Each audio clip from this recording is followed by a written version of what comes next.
Hey travelers, welcome back to the Deep Dive, your passport to understanding the forces shaping how and why and where we roam.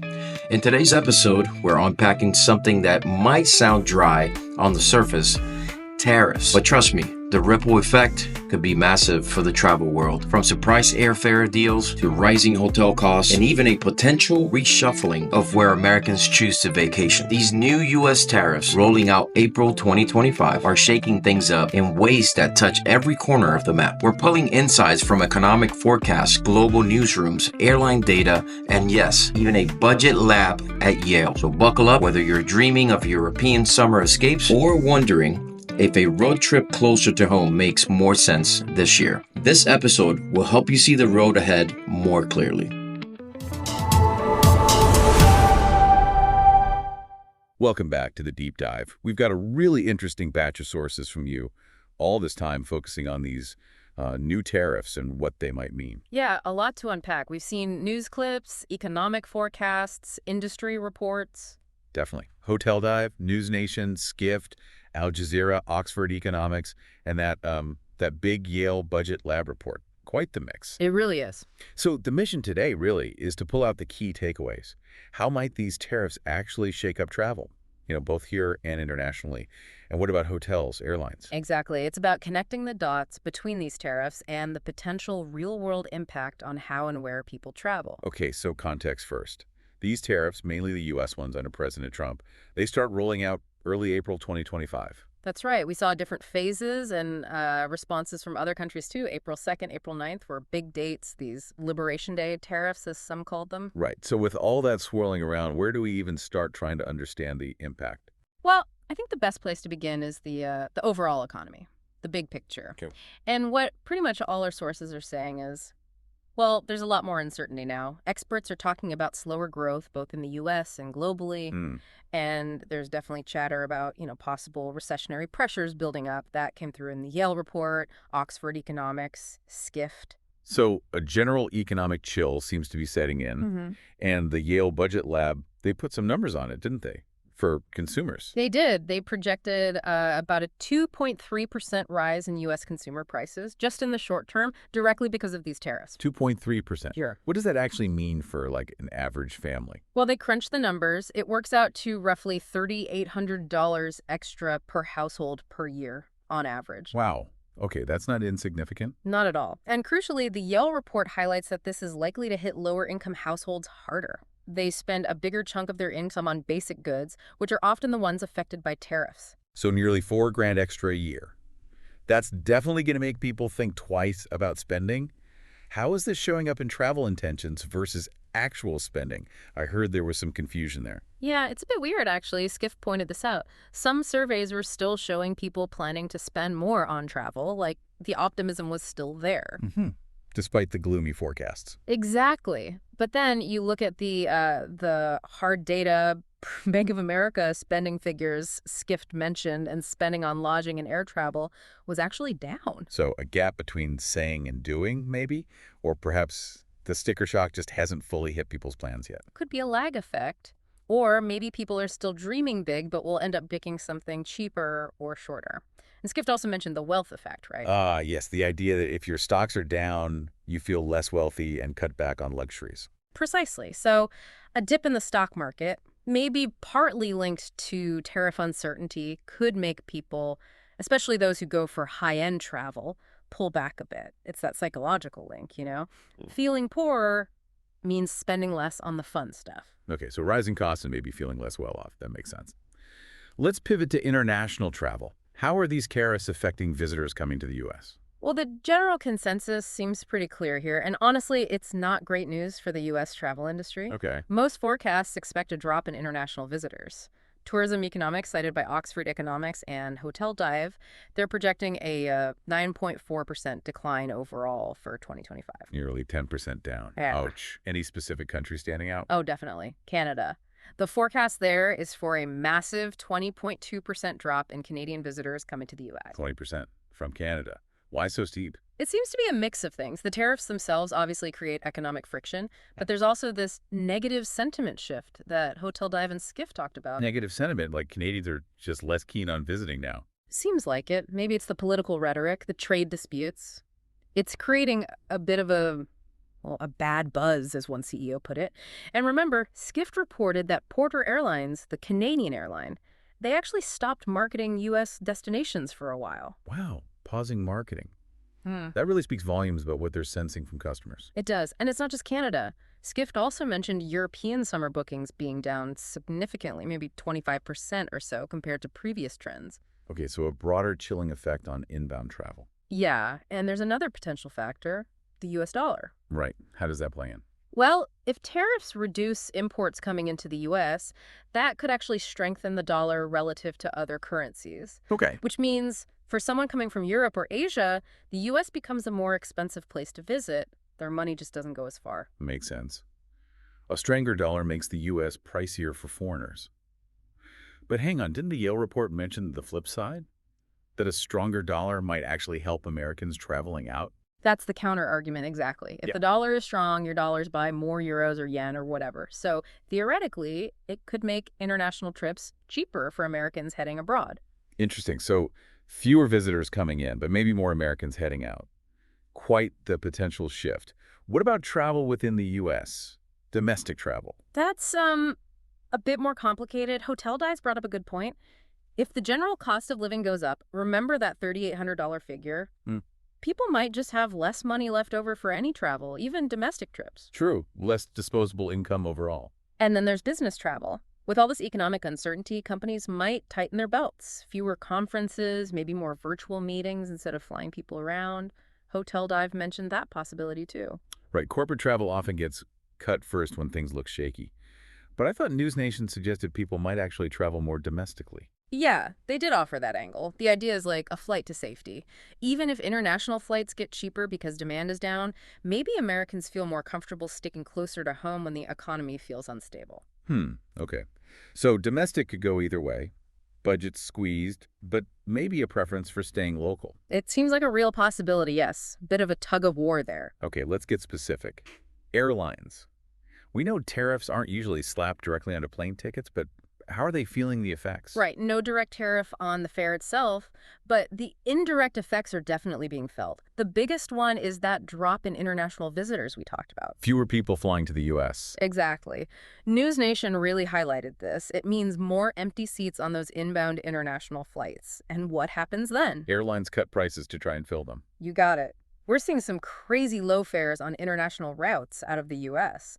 News Nation gave examples like San Francisco to Cairo for under $440 round trip, Los Angeles to Europe under $400. Seriously, those are pre-pandemic level fares almost. They really are. It shows how much demand has dropped for people coming in, but the flip side, as News Nation also noted, could be domestic fares. If more Americans do travel domestically. Then demand for flights within the U.S. goes up and prices could follow. So you might snag a cheap flight to Paris, but your trip to Florida could cost more. Okay, interesting dynamic.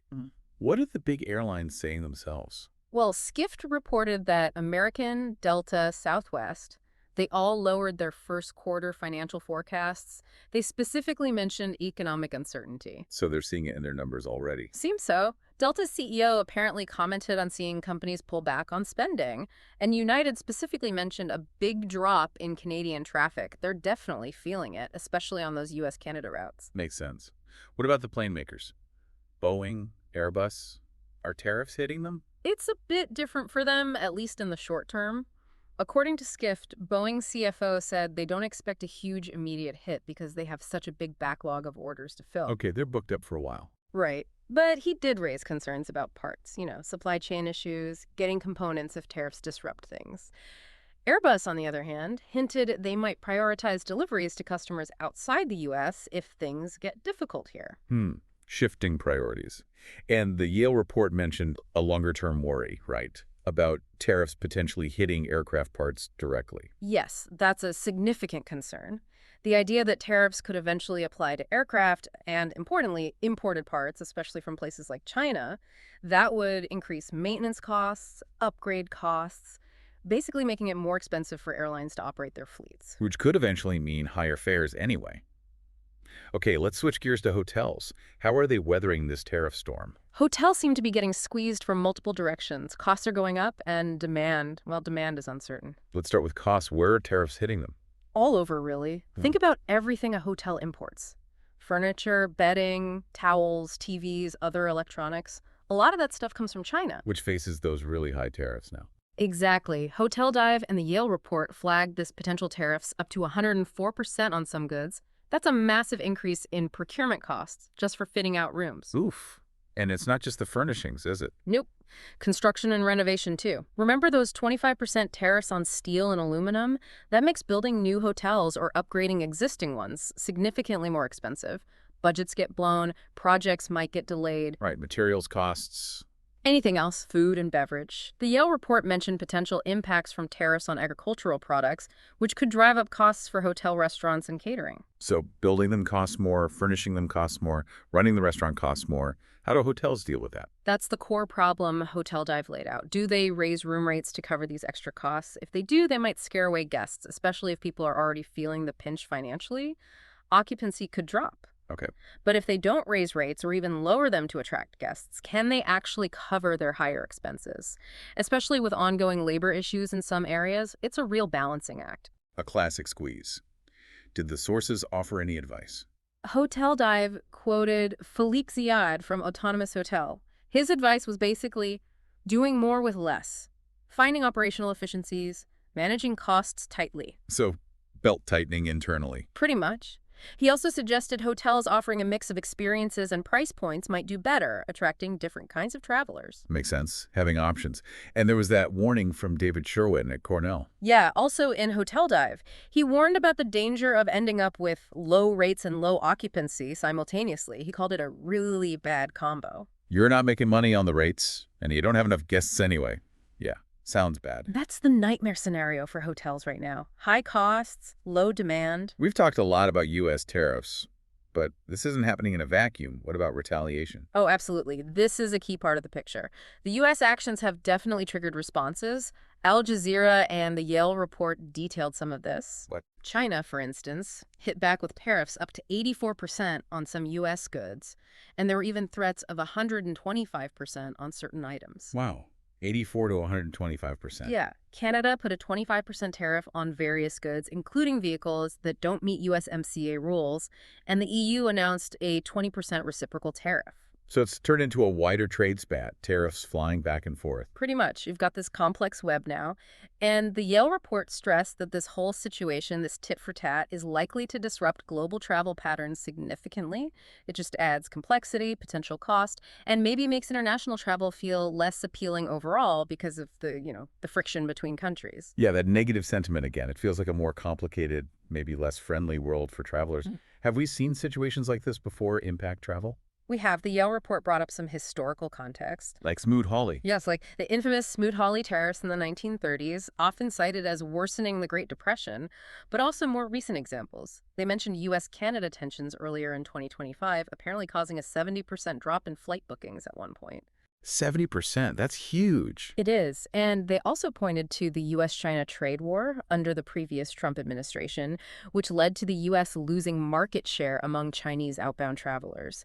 History suggests these trade fights really do impact travel flows. So past performance is not indicative of future results, but the signs aren't great based on history. Yeah.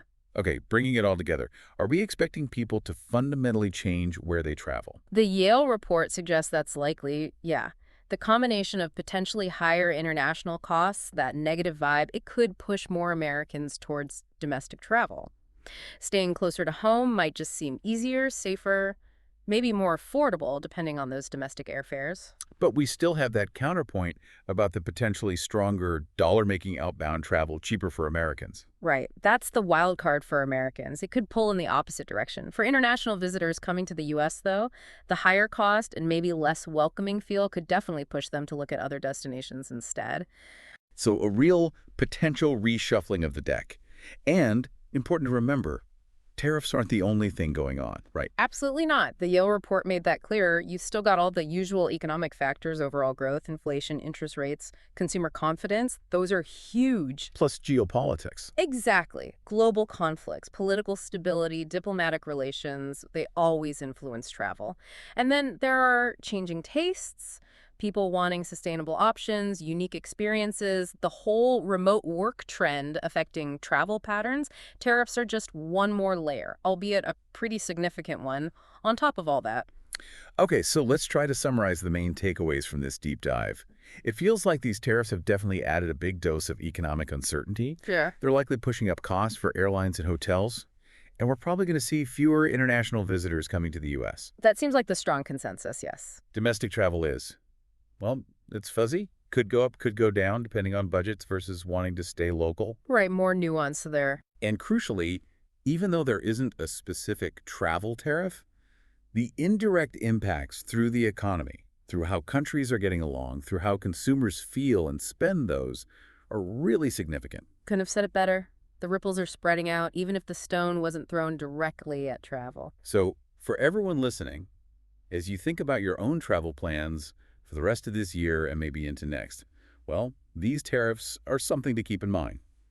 That dream trip abroad might cost a bit more, or maybe you'll find one of those surprise bargains we talked about if demand shifts. Yeah, keep an eye out for deals, but maybe budget a bit extra just in case. And maybe this is the year to finally check out that national park or city closer to home. Could be a good alternative. But definitely seems like a time to stay plugged into the news, watch how the economy is doing, and see how the travel industry adjusts. Absolutely.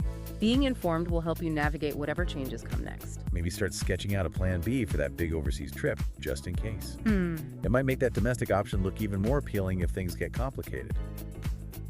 All right, guys, so that's all for today. So what's the travel takeaway in a world of rising tariffs and economic uncertainty? Stay curious, stay flexible, and maybe keep a plan B in your back pocket. The global landscape is shifting. Fluctuating costs, changing travel sentiment, and airlines recalibrating routes could mean golden deals one day and sticker shock the next day. But knowledge is your travel superpower. Whether you're planning to jet off across the ocean or rediscover hidden gems in your own backyard, now is the time to be an informed explorer. Thank you for tuning in to the deep dive. If this episode helped you see your next adventure a little more clear, leave us a review, share it with your fellow traveler, and as always, travel smart, travel often, and remember, life is in session. Vlog it. See you next time.